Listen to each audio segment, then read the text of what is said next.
And welcome back to another edition of the Good Eye Podcast. My name's Jay Smack, and today my guest is Jane M. Powers.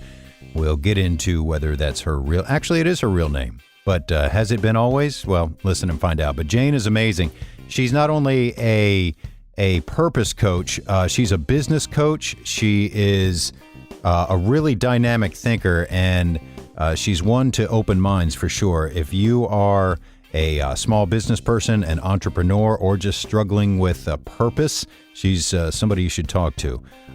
We will talk about all kinds of stuff as far as, you know, her inspiration, her path in life, and how she can help people move on to their greater purpose and grow their business and make money. That's her thing, is making an impact. So sit back, relax, and hopefully you'll get something valuable out of this. I know I sure did. Here's my conversation with Jane M. Powers on today's Good Eye Podcast.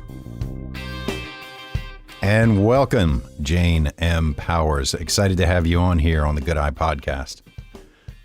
Thank you. I appreciate it. I had sleepless nights waiting to be here. Oh, I don't buy that for a minute, but thank you for saying it. It could be hormone induced, but nonetheless. Could be the coffee before bed. Who knows? Well, cool. Let's get right to the heart of the matter. Jane M. Powers, and I asked you this on a previous podcast, not to dispel your brand, but that's an amazing name that you were born with, huh? Yes, isn't that amazing? How ironic. It seems to go very well with me. Actually, you know that I changed my name, and part of it was there's two reasons. One, my name was just not that easy to say for many people.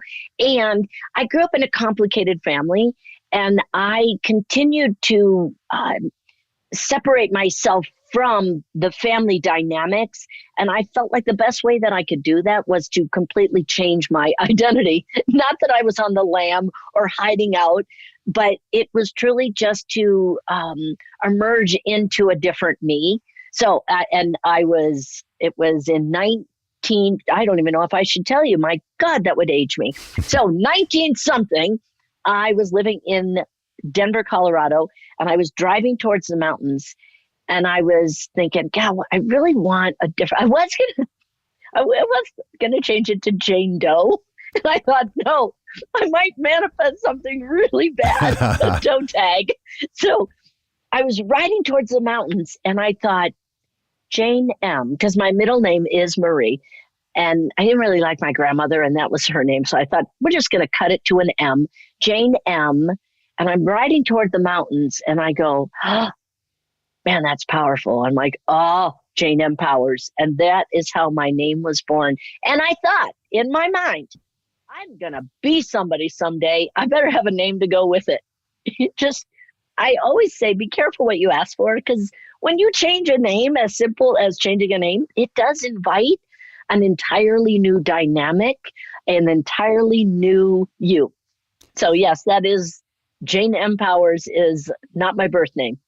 That's an interesting perspective. It really does. And I remember when I was in radio for a while, and my last name is Smack, and it's my real name.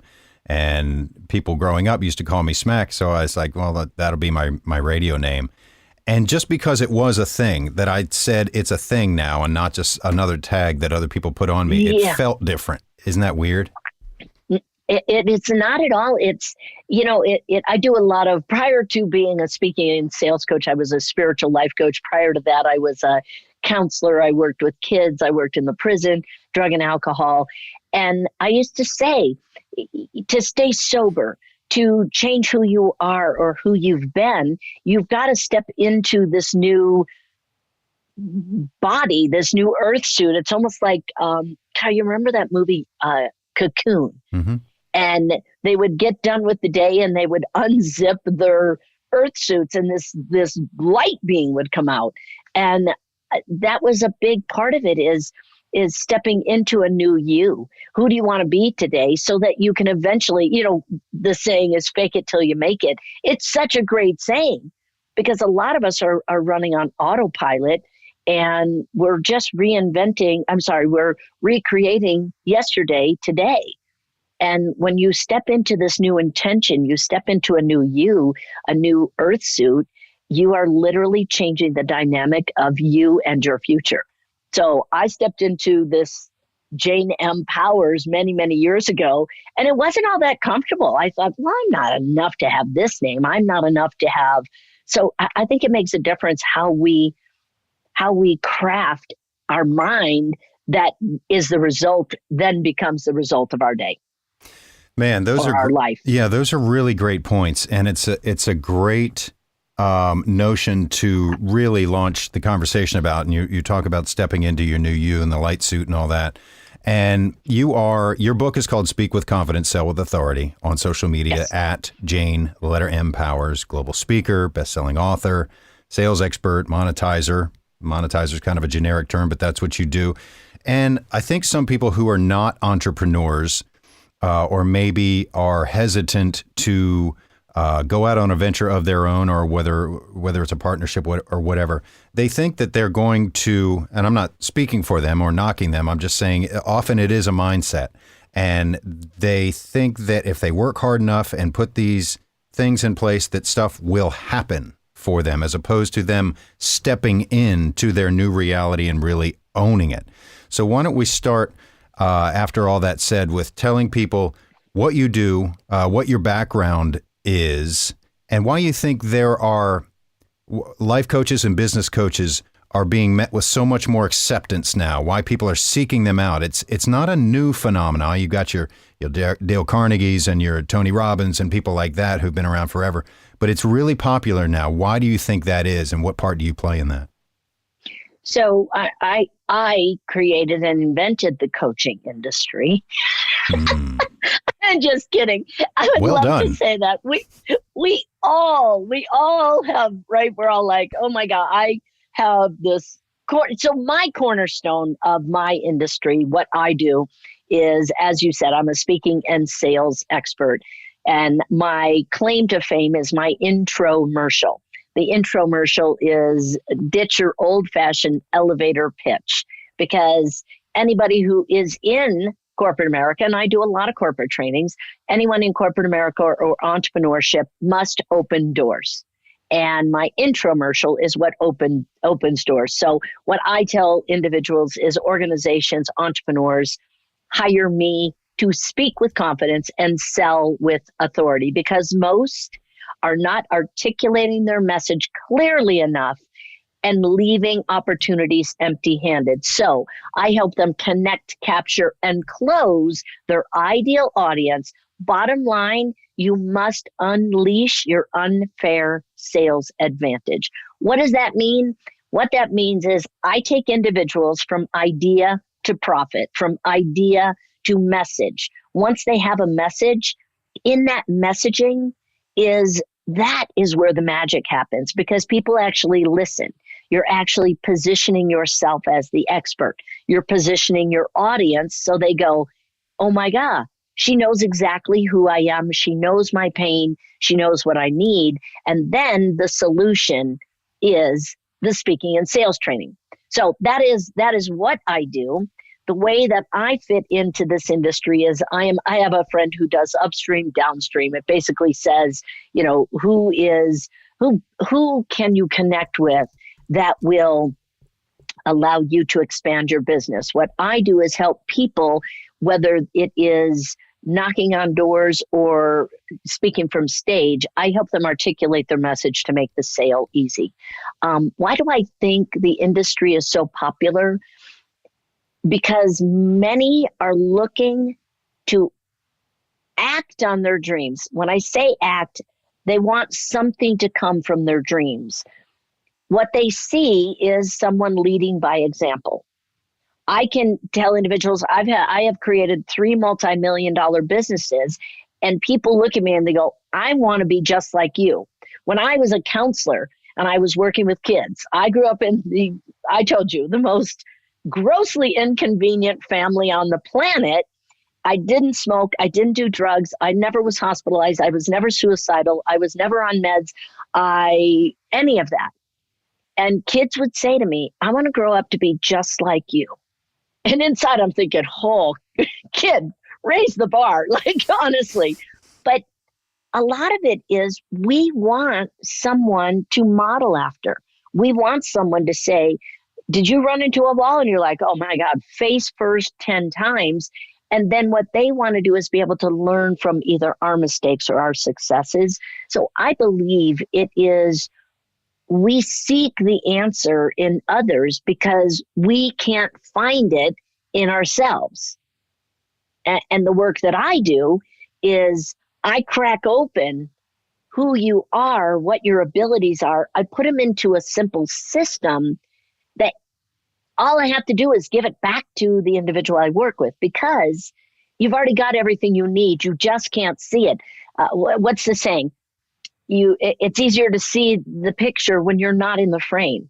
And most people are sitting in a frame saying, I don't know how to do it. So I think there is an addiction to the magic bullet, which unfortunately creates a lot of bad investments.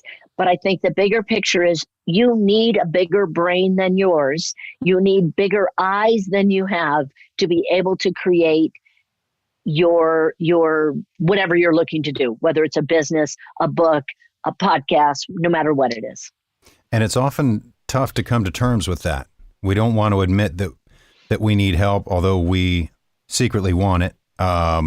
Like you said, they're coming to terms with their message almost along with their potential clients. They're starting to believe and buy into themselves as they try to get their clients to buy into them, their message. And a lot of times, confidence is based on execution. And as I tell you, I've been in the sales world forever and ever. And when it came to selling myself, oh my God, I didn't have confidence. I could sell for anybody else. But when it came to me selling myself, every time I'd make an offer, it had a question mark at the end. 1997? Like, would you pay that? Like, it was always a question. And it comes from building the experience, the credibility, and the results that make the biggest difference. I see people walk away from working with me making hundreds of thousands of dollars, some millions. And I look and I go, I contributed to that. I had a hand in that.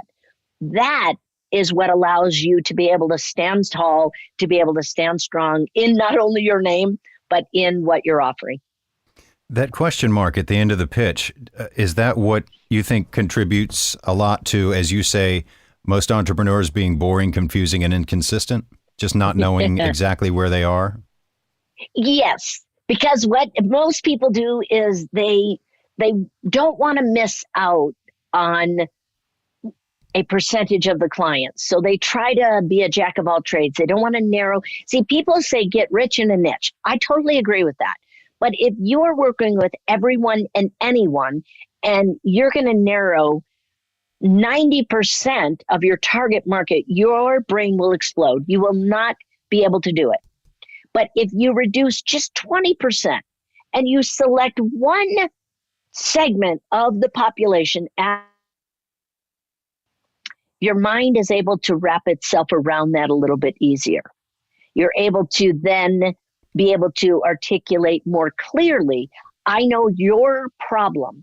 Like, a lot of people try to make it a very blanket statement so they can cover the world.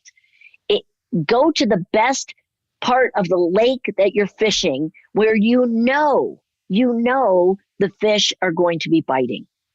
Like, you're not going to go in an area that people go, oh no, you're not going to fish in the Dead Sea. There's no ingress, there's no egress. You're going to find the right spot to fish. And that's what I'm suggesting. Instead of trying to throw a net over the entire ocean, find a nice lake, find the hot spot that is in that lake, and start fishing. And then you start fishing out of a barrel. Yeah, that's a great point, because you cast that wide net, and not only is it harder to really focus and have an area of expertise, but you suddenly feel this overwhelming pressure I'm not that I'm speaking from experience, this overwhelming pressure to be good at everything. And that's unfair. That's unfair to yourself. And it's unfair to the end user. Mm-hmm. And here's what I see. So I started out as a spiritual life coach. Now, prior to that, I created 2 multi-million-dollar businesses. I had experience running profit centers. I had done everything from, like I said, from the prison organization, counseling, all the way into the business world. I had done that. And when I moved into being an entrepreneur, it became, I had to narrow my topic. So I stayed spiritual life coach. Then I decided, I want to be a business coach because my background, I see other business coaches are successful. Well, then all of a sudden I moved into purpose to profit. It was a cool name. It was how to take what you desire and turn it into a business. But what I found was I didn't know the nuances of technology or different areas. And I was not confident in my sales, which I was being a disservice to my audience. And I thought, well, what am I really good at? And how did I grow my multi, 6-figure coaching business as a spiritual life coach? And I went, well, I speak and I sell.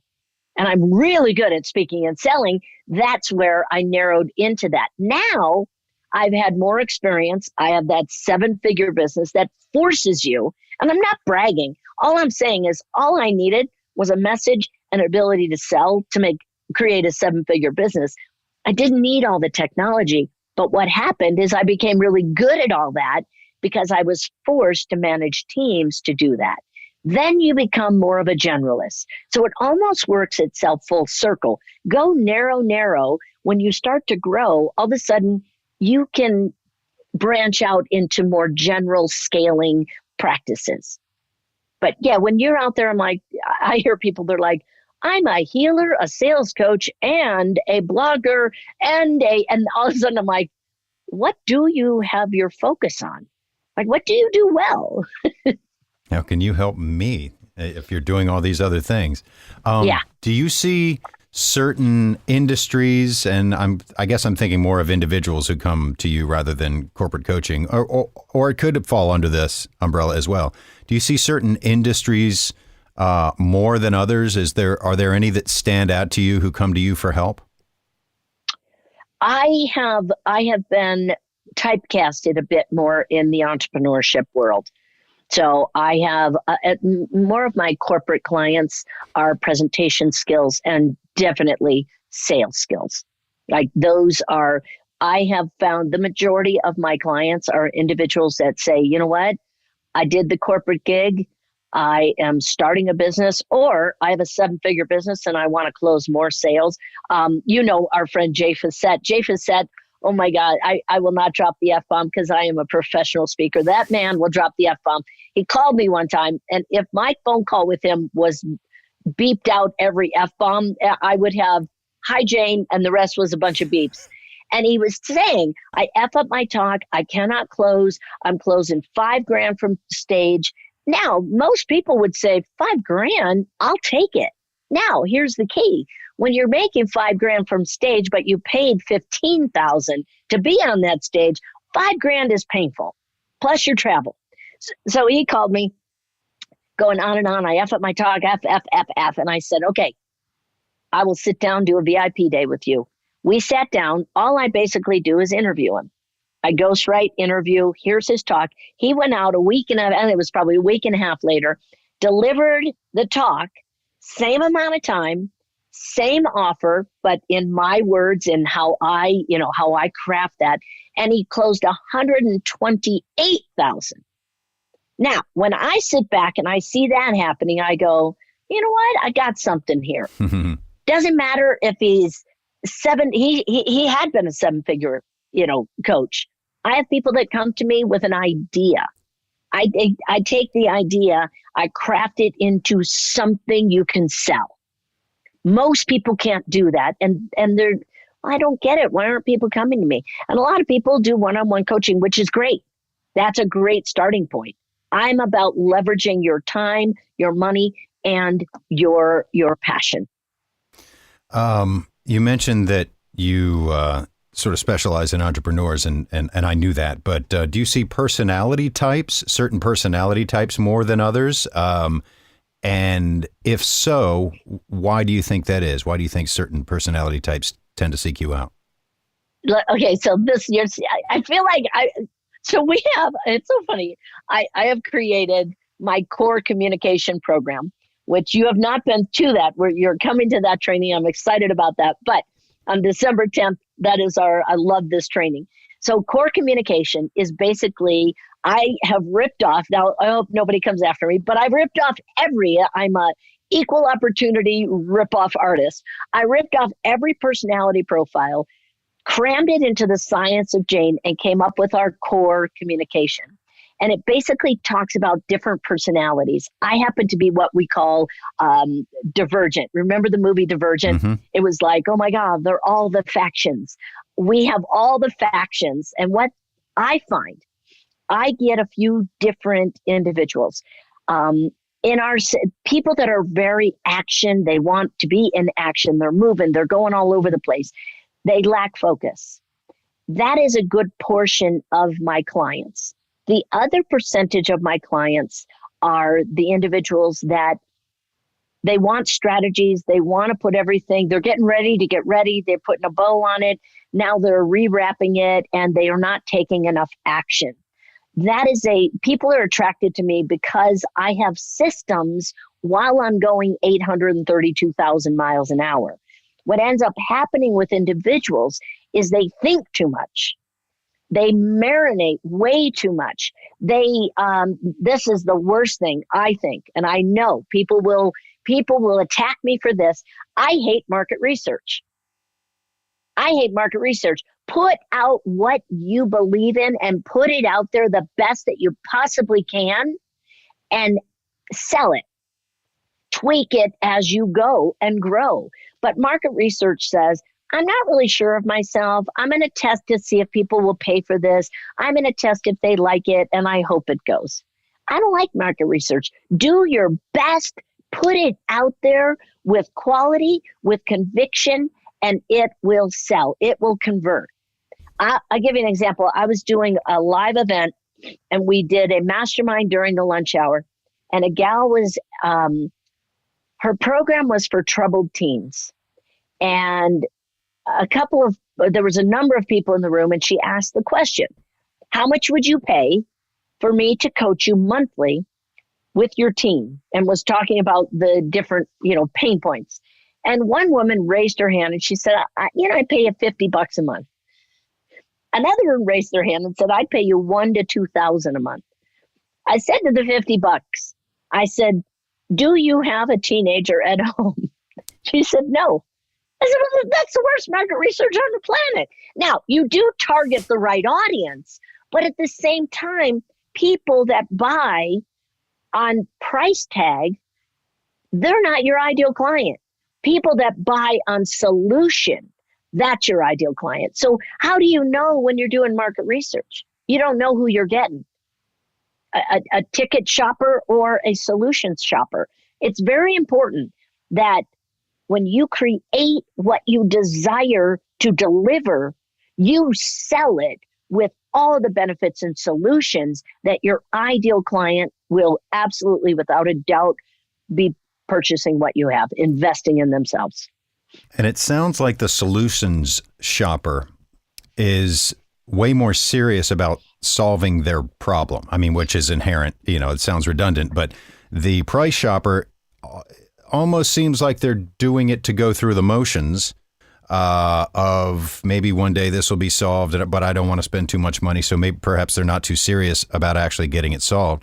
And that brings me to the old adage of, it's said a couple different ways, done is better than perfect, or perfect is the enemy of finished, or however you look at it. So just put it out there and do your market research as you go.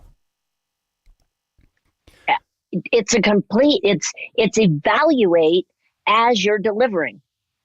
And here's the thing. I always tell people, do it right the first time. Now, what if you don't know what right is?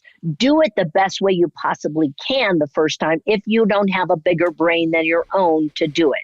So once you get that quality package, and here's the truth. How do you do market research?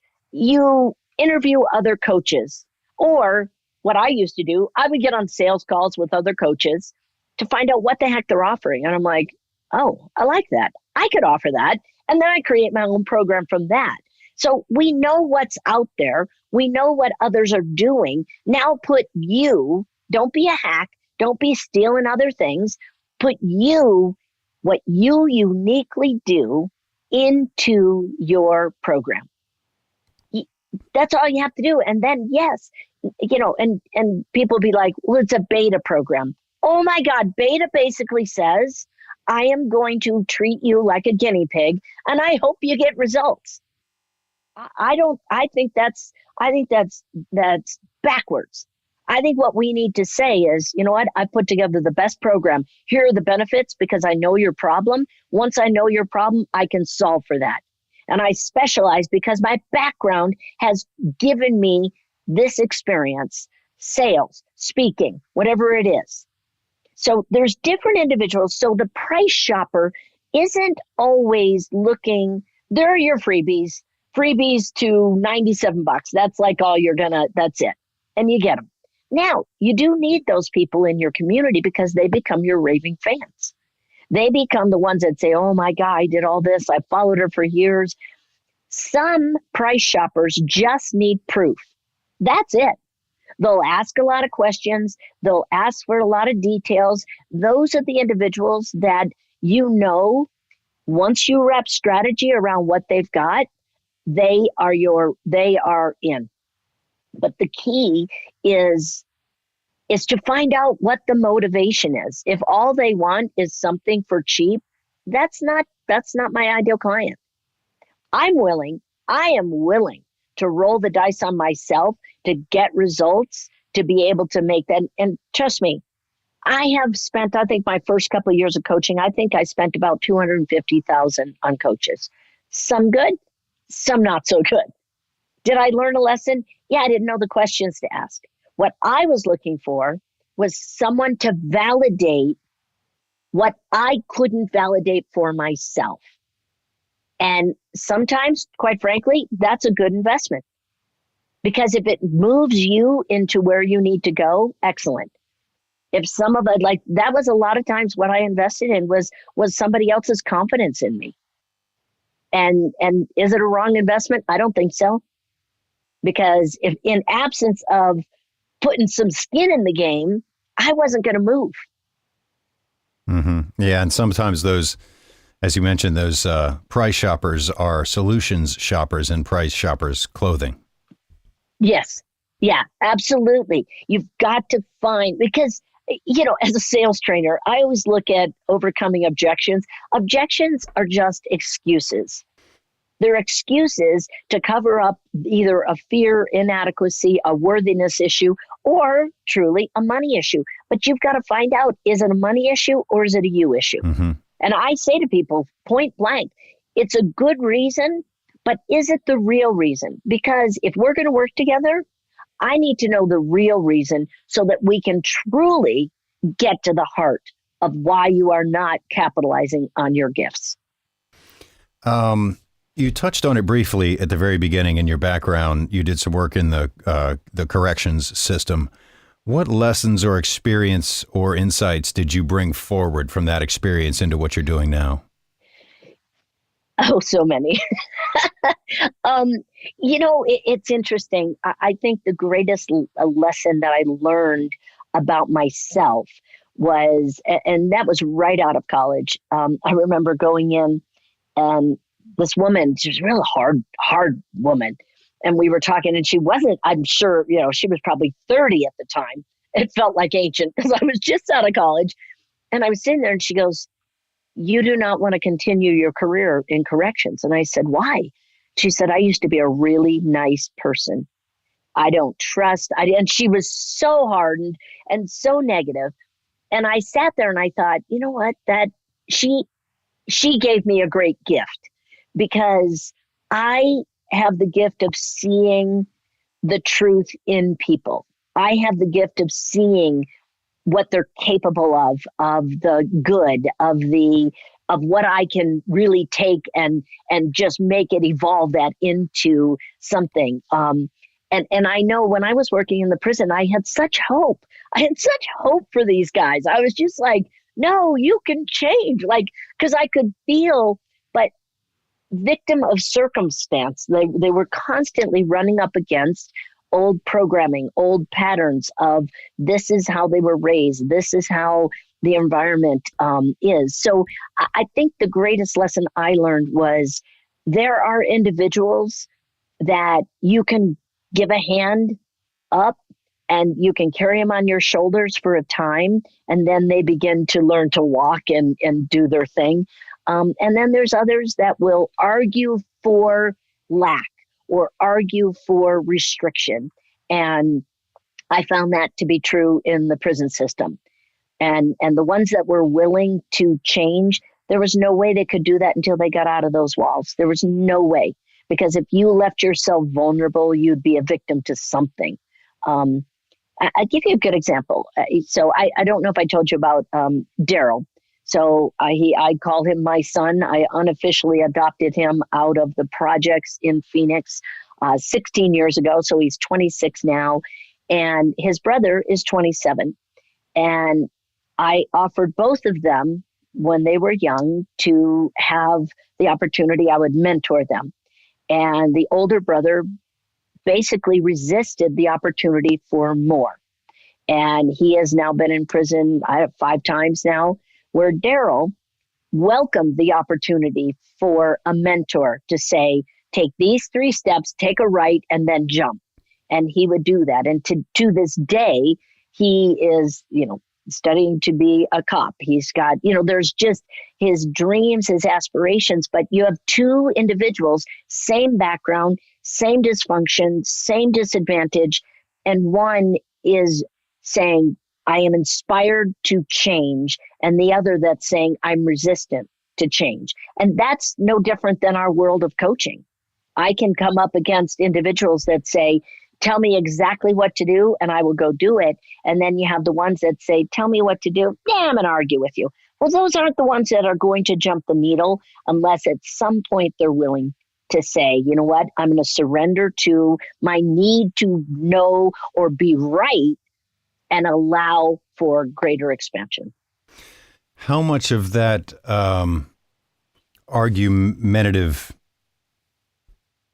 how much do you think it's due to, so people are argumentative with you due to distrust in the system, whether it's in both examples, corrections and the corporate world, there are institutional obstacles. How do you overcome people who have just been wronged, whether it's by the system, whether it's institutional obstacles, racism or something else, or corporate obstacles of not playing the game, not being in the good old boy network, the frat boy network, whatever system you want to point at. How do you overcome people's willingness to take on those obstacles? So there's 4 million answers within that one question, which I love about you, Jay. You're the best question asker on the planet. So let me I've got 40 million answers. So hang on. Here's what I think is so vital. I never, ever wanted to be an entrepreneur. There was no way I was going to hope that I could have a paycheck. I wanted a consistent paycheck. I wanted to have someone, hold all the responsibility.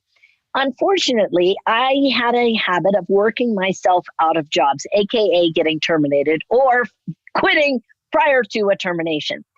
Because what I wanted to do endlessly, I don't know where I thought I was so smart, but I wanted to change organizations. I was in mid-sized organizations and I wanted to change systems. That was I was constantly, reveling in, I was in a company that was a wonderful company, but it was a good old boy network. You got to a certain level and you could not grow anymore because you could not be one of the boys. And I, the owner of the company, God rest his soul, the best man on the planet, he said to me, Jane, I can't. we're all the good old boy network, and this is what it stays. And I said, that is the worst thing. And he goes, I know. That's just how it is. So I say that because I have worked in so many organizations, big, small, medium, and I consistently would buck up against, because whether it was because I was a woman, I don't know. I've been told that before, women are this is it because of my generation, right? But what I see is there's a system that if you don't play well with others, you don't fit in. And it's going back to Daryl. Daryl was put into a behavior disorder school. They were thugs. Poor little Daryl just had a little bad temper when he was little. They were thugs. These were criminals in this school. And he went in trying to change the system. And I said, sweetie, what you got to do is you've got to beat the system so that you can free yourself from it. And we worked on him working the system until he moved out into the public school system. That's what happened to me. I could continue to flex my muscle, to, give all my brilliance, and kept getting shut down. Or I could walk out of the system and create my own system, thus becoming an entrepreneur, which I have been now for 20 some years. And so part of it is, if you're in a system, you either got to work the system effectively with strength and confidence, or get the hell out. Like I know I'd love to say we can change the world. It may not happen in my lifetime, but I'm not saying don't try. But what I'm saying, if you are absolutely miserable, get out. You're right. There's a lot more questions inside there, and it reminds me of a movie I saw recently. The trial of the Chicago 7, the protesters during the Democratic convention in 1968, and some of them were trying to work within the system. Some of them were trying to blow it up. They eventually got found guilty and went to prison, but it was overturned. But it took a while. Anyway, that's a discussion we could open up forever. I wanted to throw a couple fun things at you, maybe a fill in the blank kind of thing. And these are just off the top of my head, so just throw anything out. And if you think any of them are crap, just say that's crap. Move on. How about a fill in the blank first? Blank every day. Whether it's for entrepreneurs, individuals, spiritual practice, whatever you got. Set your mind right every day. Every day you get to decide who you are going to be. And this is a lot of the training that I do. A lot of it is every day is Groundhog Day. We're just living from our past programs. We're living from our past stories. We're living from what was told to us, or what we have told to ourselves too often. And every day we've got to make a decision. Who will I be today? I'm the woman bringing forth, and decide who is that person. Because a lot of people go and react to environment and are victim to circumstances. I create my circumstances. I create my intention, and everything I think about, I know is going to end up in my path. So I'm very conscious and very intentional with my thinking. There's a lot to that, because we're going to have bad days. We absolutely are. And that's not to say that deny that you're having the bad day. But I like to say that everything's a practice. Even when you're having a bad day, just walk through the bad day. There's bound to be a good one on the other side, and then savor it and make it work for you. Yeah. How about blank is a myth? Happiness is a myth. Oh, my. I think people believe happiness happens to them or for them, but happiness is truly by them and in them. I think the myth is, and I say that only because look at what COVID has allowed us all to look at. We've had to stop and look at our lives. I know I was just telling Denise this last night. I said, you know what? I thought in my lifetime, making $1 million was going to be it. Like, that is it. Made the million and went, oh, crap. That didn't do it. Like, what does it? The happiness factor, joy, peace, security, whatever it is within us. And if we stop and wonder, what if the world never noticed me? What if the world never gave me feedback? What would we still think of ourselves? Are we a giving person because it makes us feel good because we see the results? Who are we?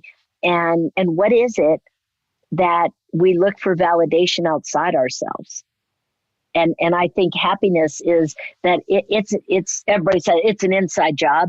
It's a mindset job. It's a decision that what you think of me is none of my business, and what you think of me does not affect me, to the point where you will continue to stand up straight and be who you are. So I think the happiness factor is a myth, because we think it happens to or for us by the means outside of ourselves. And truly, it happens because we choose it. Yeah, that's a good point. And social media has had a lot to do with that, where we're aware of the manufactured reality that everyone else is presenting to us, in this grand social experiment that we're all being subjected to. Yes. But those realities being presented to us are not real, but we think they're real, and then we hold ourselves against them. Let's see here. I wanted to just see if there's any books or anything that you're either reading now or some favorites, whether it's fiction, nonfiction, or even just for fun. We always talk about, or at least in the discussion universe, whatever, self-help books are very popular these days, and spiritual books, but anything you're reading otherwise for fun? Gosh, I am an eclectic individual. So I like to say I'm an eclectic spiritual, or an ADD spiritual person, because it takes, my mind has to really buy into something to hang on to. And then I'm like, yeah, okay, I'm bored on that one. So here's my latest addiction is Dr. Joe Dispenza. That has been my latest one, Breaking the Habit of Being Yourself. Absolutely love that without a doubt. I also pick up every day Jesus Calling, which is just another end of my spiritual practice. My favorite, all-time favorite book, The Power of the Subconscious Mind by Joseph Murphy.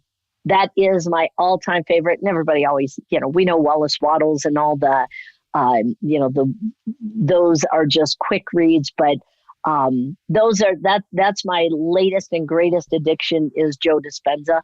And it's truly, it's reinventing. And we started reading that right before COVID. So I apologize to all the listeners. I believe COVID might be my fault. Oh, my. I needed to slow down. One thing I wanted to mention before you just remind me, I got to ask you a COVID question, of course, but there's a Stoic practice. You were talking about not expecting happiness to happen to you, but to create it. There's a Stoic practice that says, you think, when you think about living your perfect life or your dream life, there is someone right now wishing for the dream life, which is your life. We think that if only I had this car, if only I had this house, if only I had this much money. Well, there's someone wishing they were in your place right now. It's sort of a subtractive gratitude meditation. Yes. And it is, I had the most amazing mentor on the planet. We're talking 100 years ago. And I hired her to come speak at a corporate event I was hosting for all of my clients back in Chicago. Glenna Salisbury is her name. Best speaker on the planet. I aspired to be exactly the speaker of this woman. She's just far more polite than I am. But I looked at her and I went, that is what I'm going to do one day. And I went up to her and I said, I want to work with you. And she said, just follow me. Coaching, that was back in 1980 something. Coaching wasn't a thing back then. And I followed her and I studied her. And then I finally, when she started doing, one-on-ones, I hired her for a half a day. And we sat down And my biggest thing was, and this was years and years ago, my biggest thing was confidence in myself. And she said to me, Jane, she said, understand, you will never be, you always be more than you were yesterday. And you will always be far more than you will be today. And tomorrow you will be even greater. And in this day, you are more than enough because you're always going to be greater. And I keep that in mind because I look back and yesterday, did I do okay yesterday? Yeah, I did okay yesterday. But I look back, could I have done something better? Yeah, so I'm better today. And then I go, okay, tomorrow I know I'll do even more because I'm wiser today. But tomorrow I'll look back at yesterday and know how I can be even wiser. There's always going to be somebody better, somebody richer, somebody skinnier, somebody prettier, it's always going to be better than us. But then there's going to be others that we're going to look and go, hey, I think I'm skinnier than them. Yay, I've arrived. When we stop looking at the outside world to understand who we are and embrace our worthiness, when we stop doing that, that's when we have arrived. If we continue to look, I am the worst with paranoia and competition. I'll look at somebody else and I go, well, I'm better than them. Why does that it justifies me feeling good about myself? I do this a lot. I make sure someone's wrong and then I feel better about myself in an argument. I go, well, they did this. And it makes me feel better about myself. We all do it. When we can stop doing that and we look at ourselves for who we are as the pillar of confidence, the pillar of strength, without it being based on someone's validation of us, that's when we truly, truly are standing in our power. With that said, the old adage of living well is the best revenge. Where do you come down on holding grudges? Some people really use. I'm the best grudge holder on the planet. I like that you said best. I should start that as a business. I'm so good at it. I could tell you a grudge I've had from 100 years ago. Why do I do that? Because being fairness is very important. If someone has not done something fair, I was the bully of bullies in school. If I saw bullies picking on others, I'd be like, no, we take care of them. Like I was the Dexter of the bully world growing up. And so grudges are the worst thing on the planet. Now, here's the contrast to that. So what I say, if you're not motivated, if you're feeling depressed, if you're feeling defeated, if you're feeling just McCrapperson, what I'm going to tell you is start to think grudgingly. Start to think of revenge. Start to think, well, what could I do to get back at that person? Because now you're a bit more inspired. Now, you're a good person. You're a law-abiding citizen. You're not going to go out and do something that's going to harm anyone. But guess what it's done? It's gotten your butt off of the couch. It's gotten you out of that stuck place. So and it's funny because I grew up, I told you, in a complicated family. There was a ton of abuse. And I worked many, many years on forgiveness. And that used to be an F word to me. That was the other F bomb. I was like, you kidding me? I will never forgive that. And what I found is I carried that anger, resentment, grudge. I carried that for too many years. And, they say unforgiveness is like drinking poison and hoping the other person dies. And I thought, that is the dumbest saying on the planet. It really isn't. It's so true because we hope for another to suffer because of what has been done or happened to us. And quite frankly, all that does is stagnate. It just holds you back. So when you say success is the greatest revenge, I think, or I can't remember what exactly. I think our greatest revenge is standing in our truth of who we are. Mm-hmm. Doesn't matter. Like people can look and go, oh, look at them. They got back at me because they made millions. Not really. You can see millionaires that are hot messes. Like I see behind the curtain in many lives I was a $1 million producer in real estate. And I'll tell you, people that had a lot of money, I'd be like, oh my God, your money doesn't make for sanity. Money doesn't make for good people. It just has, you get more things.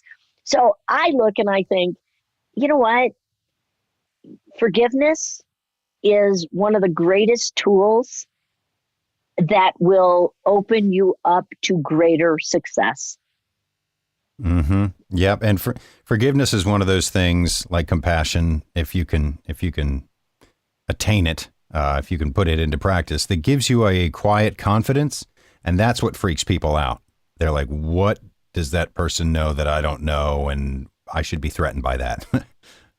Yes. Yeah. And I think what happens is when you find those individuals that have that calm confidence, if you start to feel like you're comparing or you're, like you're finding, people will say to me, this was always one of mine. If anybody was said, oh, I had the greatest family, I had a wonderful functioning childhood, I'm like, oh, I'll find the dysfunction. I don't believe you. Like, I'm so jaded. I think every family, if you're too nice to your kids, you're screwing them up. Like, right. There's something like that I was always jaded in that thinking is that, oh, I'll find what's happening here. Like, I'll find what's wrong. And it's truly about walking in, as I said, walking in that calm confidence so that you know who you are, you know what you value, and you don't sway from that. Because quite frankly, here's the truth of the matter. People don't really care about our story. Right. It's interesting, but people are thinking more about themselves. When we can stop thinking of our place or position in society, if we can stop thinking from a perspective of I'm a woman or I am Black or I am, and I'm not saying, I'll give you an example. My son, Daryl, he is African American. And he, during the riots and everything, he was going to go to a city that was a hotspot. And I said, sweetie, you're Black.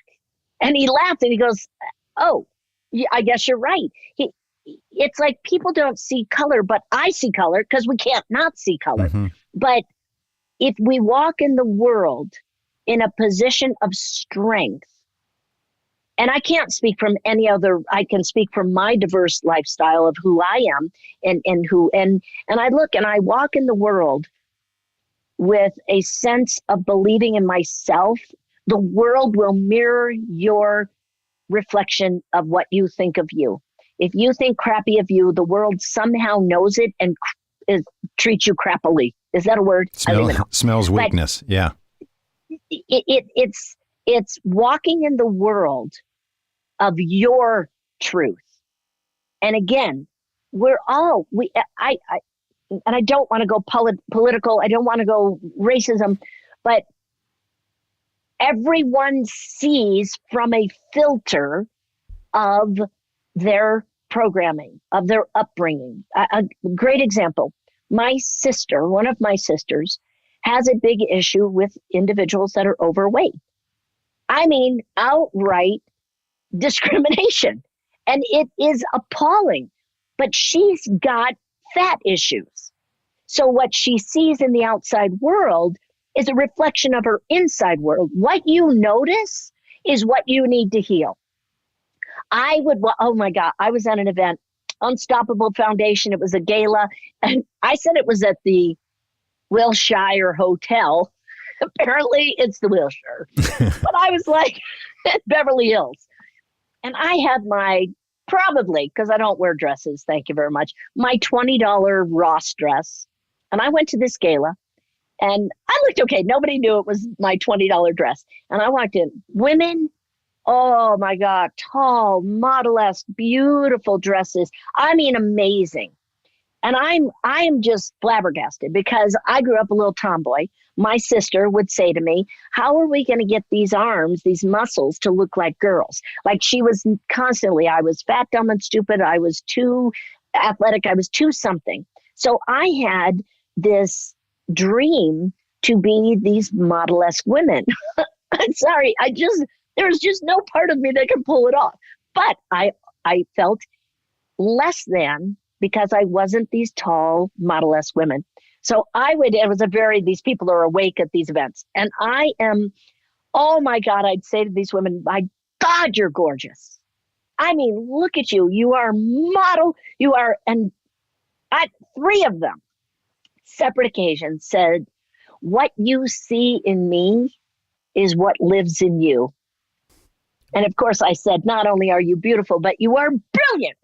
And it was three different women said that to me. What you see in me is exactly what lives in you. And I thought, did someone pay them to say that? Are they exchanging note cards? That's it. That's interesting. It was, they may have modified a bit of the line that they used, but that was the group was very awake and spiritual. And I started to think, I'm like, so if what I see in the outside world is what I see in me, then I either need to heal it or I need to embrace it. Because growing up, being told I was fat, dumb, and stupid, I had what I called were fat eyes. I would look in the mirror and I'd see myself as heavier than I was. And so if I notice outside of myself, anyone that has a little extra weight, I need to look at myself and heal my thinking around it. And that's where I think prejudice comes from, is we look at an individual, we judge something, and it truly is our own deficit within ourselves. And people will not admit to that. I totally agree. People will not admit to that. I totally agree. Yeah, you see people who may be acting in a certain manner that is, reprehensible or less than enlightened. And, more often not, I'll think that person is miserable. They are battling something and something they need to address. And part of what I think allows us to have difficult conversations is everybody sees through a filter. Like you said, some of us see the filter, i.e. we can see the glasses we're wearing. Some can't see them. And they, until you see the filter, you don't know how to approach that healing. I totally agree. It's, one of my mentors, Marissa, used to say, and maybe it was somebody else's quote, but I apologize. That's where I learned it. It was fall asleep less often and fall asleep less soundly. And many people are the walking dead. They are so dead asleep that they will say things, they will do things that are appalling to another. And, we see it in bullying. We see it in discrimination. We see it in are you getting a raise? Are you going to be high? Whatever it is, people decide something. And there's the, oh, darn it, I'm going to come up with the wrong name. But in California, it's the Diversity Museum. I don't know what the real name of it is. But it says, if you have no prejudice, enter here. And if you have some prejudice, enter here. And when you go to take the door that says you have no prejudice, it is locked. Because it is so not true. And I was appalled by, so I went online and I took the diversity test. And I went through the diversity test and it's ironic, what I was, had a slight discrimination were skinny women. Well, no wonder. Yeah. I have fat eyes. Women that are all skinny and sleeky and all that, I had a judgment against them. And it's interesting. So that was an eye-opener for me. Anything we see in the outside world, because I did a lot of diversity training, and I'd be like, no, I'm mad because it said I had, a slight, discriminatory mindset. We all do. I can prove that. If you're sitting on a plane, Southwest is a great one when they open up middle seats again. You're sitting on an airplane, open seating, you are looking for the ideal person to sit next to you. You are, no, don't sit there, don't sit there, don't. You are looking for the right person. That is a closed mind. As long as they don't take their shoes off, that's all I care about. Mine is the kid. As long as it's not a kid, like, don't give me a baby. Oh, man. We're past the top of the hour. How are you on time? I'm good. Okay. I'm good. We're going to close it up here in a second. I've got to ask the obligatory COVID question, though. We've just because people want to know, how has it affected you and how you've adjusted, and what do you see coming out of COVID as a big entrepreneurial boom? Here's what I believe about the world of entrepreneurship. It is a moving target. If you remember 5 years ago, telesummits were the way to make the money. Then it became podcasts. Then from there, it became speaking. Well, it's always been speaking, in my opinion. But every year, then it was the launch formula. You got to have a launch. Everybody's got a launch. I thought they were saying lunch, so I did it every day. But it was like, you got to have a launch. You got to have a funnel. Then it became all these. So what I believe is that this is just another adjustment that the world and the industry must self-correct. So, for example, everybody went, oh my gosh, our live events all came to a halt. That's my bread and butter. That is my meat and potatoes. That is the entire enchilada. I run my live events, then we serve, then we run the live event. That's your money flows. I go stand on the stage, I close, 6 and 7 figures. All that came to a halt. So then we went, okay, now we got to do it online. Everybody started doing these big giant events. You see Tony Robbins, everybody's a postage stamp on their monitors. And people are making money. Now people are like, I'm sick of sitting in front of a screen to attempt to connect. What I believe is writing this out. I can only speak for myself. What I decided prior to COVID, that's why I think it's my fault. But prior to that, I decided we were churning and burning 7 figures constantly, multiple 7. And I went, you know what? I am not feeding my soul. I'm not feeding. And I went, let's reinvent. Let's slow down. Well, then COVID, boom, slowed. I think it's a collective ask to the planet to say, I'm tired. We all need to slow down. What I believe is now everything coming together is, who are you? Who will you be? Not who have you been? Because I don't think we can go back. I think it has to be, who am I now? And how am I going to walk in the world? Am I going to churn and burn another, nope. I believe it is now about relationships. I think it is more about high-level serving, small group intimacy.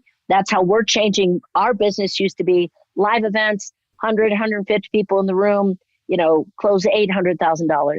My goal is to do more small, intimate, connecting events that provide greater quality connections. Now, our live events, my main focus was constantly having connection because that's who I am. But this is going to give us an opportunity to do more retreats.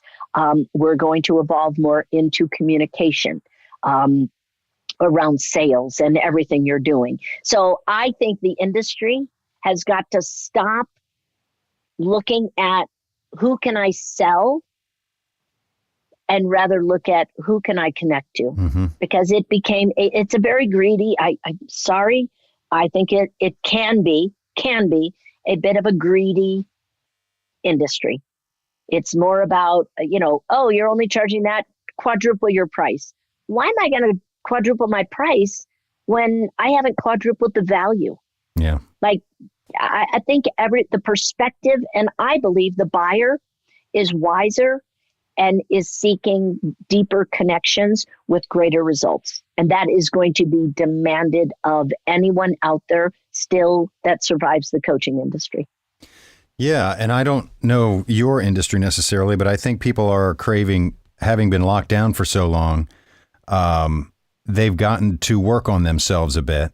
And now they are craving more valuable connection. I mean, we need connection in our species. We just absolutely need it. So now it's not necessarily, hey, let's go to a festival all of a sudden, a music festival. Everybody misses live music and live events, but rather really connecting with people in a meaningful way. And that's got to filter into business. I agree. It's so funny.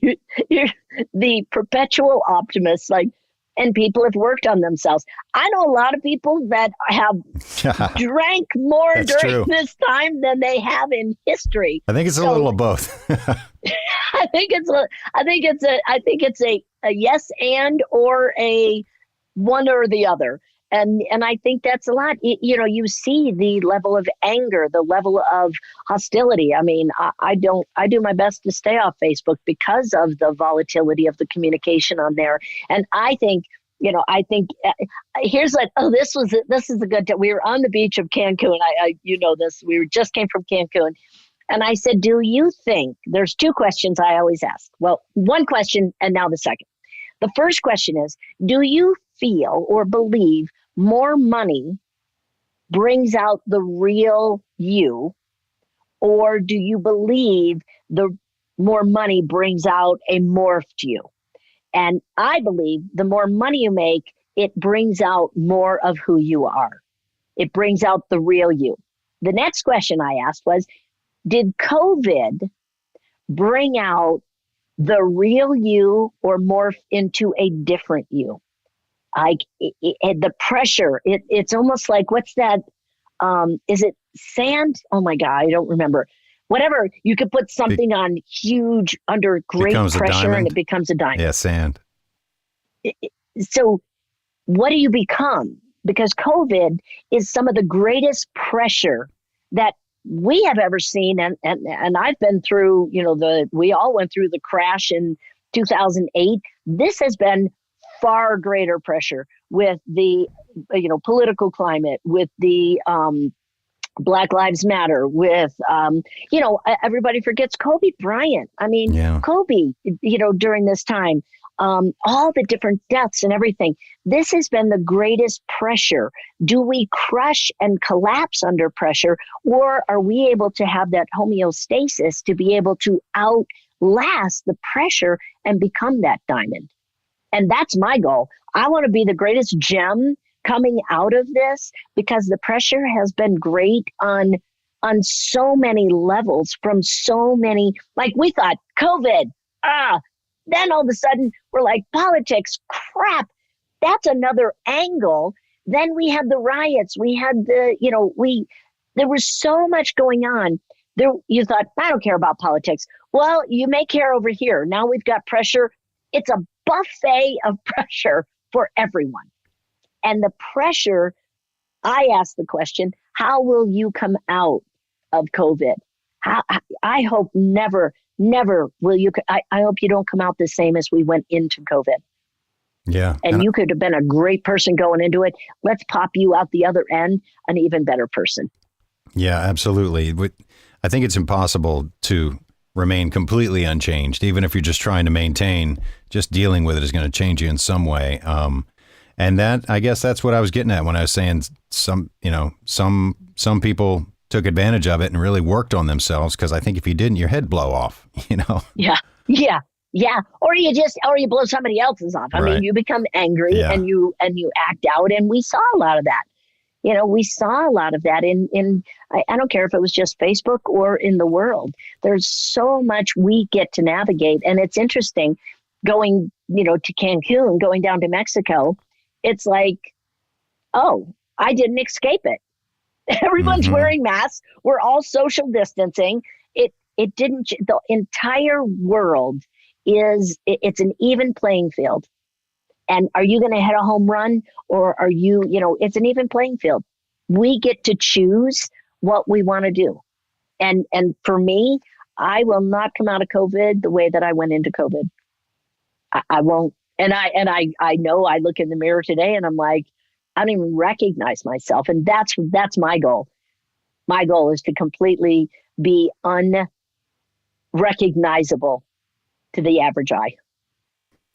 Well, we're all just a collection of cells that is not the original collection. So we're constantly changing no matter what the stimuli. And this is a big one. But yes. Jane, I've taken up a lot of your time. I appreciate you being here. I hope you'll come back at some point. I'm really growing a collection of friends of the show, and you certainly are a good friend to come on and share some insights and some wisdoms and some nuttiness as well.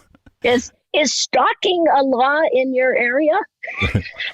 Because you're stuck with me. It depends on how you practice it. Outside the window, not so much. Distance. Yeah, 6 feet at least. 6 feet. 6 states away, 12 states away. Well, I'm coming to your neighborhood here soon. I want to get out there and see some real stars without all the light pollution. Beautiful. Well, that's awesome. Jane M. Powers, I invite everybody to check you out, of course, online everywhere at Jane M. Powers and JaneM.Powers.com. The book is Speak with Confidence, Sell with Authority. You're amazing. Thanks, Jane. Thanks for being here. My pleasure, always. Anytime I get to hang out with you, Jay. My thanks to Jane M. Powers for coming by. And I have been talking to her quite a bit, so I probably will ask her back in the not too distant future for an update and to see how 2021 looks. But she is always somebody I find fascinating to talk to, incredibly engaging, and you can feel her energy. Hit me up here if you have any questions. If you want to find out about some of the resources you heard about, you can check the website. That is goodeyepodcast.com.